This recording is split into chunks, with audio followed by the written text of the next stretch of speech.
Hello to everybody out there on the internet.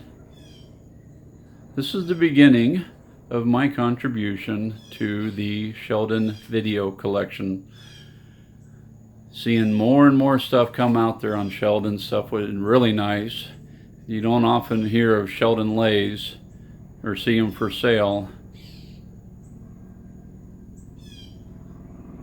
But this is one I picked up a few years ago, and it's about time I start doing something with it. I started working on it a year ago and been picking up some parts.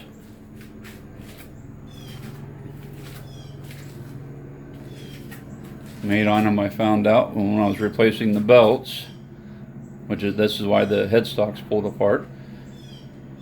But when I was trying to replace the belts, I found the upper pulley on the lower drive center section of the hub had been sheared out, and it was just hanging on by 3 set screws. After a few months, I came across somebody on eBay selling the drive assembly and got the pulley off of that, only to find out a nice chunk of the lip's been cracked off. I may try to patch that up with some JB weld and put a little on the other side for counterbalance, or I just may continue looking for another one. Haven't decided yet. So besides the belts, the bearings are totally worn out. There's quite a bit of play in the spindle, and there's no shims left. All the shims are gone.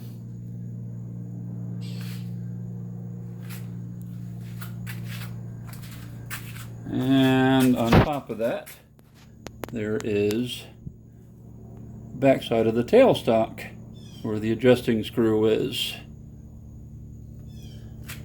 That's got a nice crack in it. So I started looking for a newer headstock, one that had the tapered bearings, and a new tailstock. Well, I finally found a headstock, just what I wanted, tapered bearings. Seller had it listed as being for a 10-inch Sheldon, but I could tell by the measurements he was kind to provide that it was too wide. So I had assumed it was for an 11-inch. So I bought it, only to find out that, yeah, it's a tapered bearing.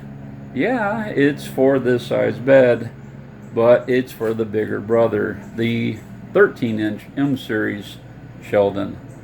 That's what it came from. The poor seller, couldn't quite blame him. I think that was his first Sheldon he ever parted out. He's more of a South Bend guy. And the twin tumbler gearbox on it had it listed as being an EXL56. He didn't know that the quick change gearboxes were pretty much interchangeable. So somebody had put on a 10-inch gearbox, or a gearbox with a label for a 10-inch. So he had all these eBay parts listed as being for a 10-inch. Well, after acquiring the 13-inch headstock, I'm sitting there thinking, well, hold on, I need a tailstock, and I'm definitely going to need a 13-inch tailstock. So he put me in contact with the guy that bought the one he sold, and sure enough, the buyer couldn't use it, so I made arrangements to acquire it. So one of the upcoming videos that I will be doing will be showing converting this over to a 13-inch instead of an 11.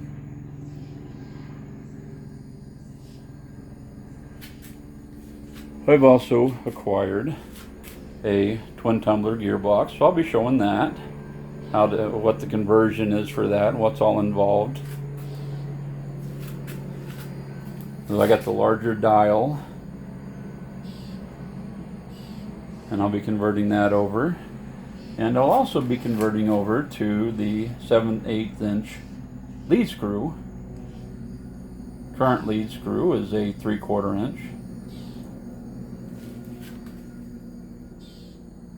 There's a few changes to the back side of the apron, and I will be showing what those changes are.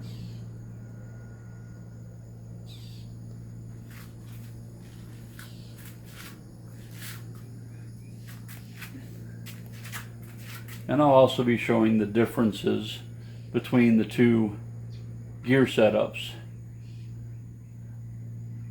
This style and then the style used for the twin tumbler gearbox. So I'll cover some components that are the same, and then there's a difference between whether it's for a twin tumbler 11-inch or a 13-inch.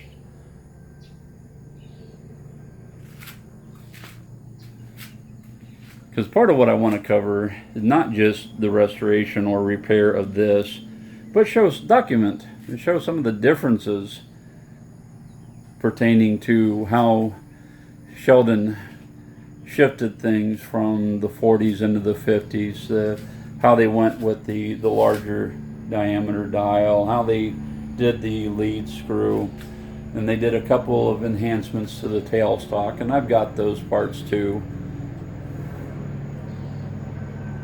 So it'll be a mixture of videos showing repair and some videos doing modifications.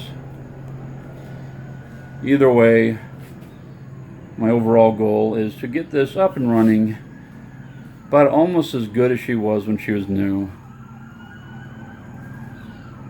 All for now. Hope you enjoy.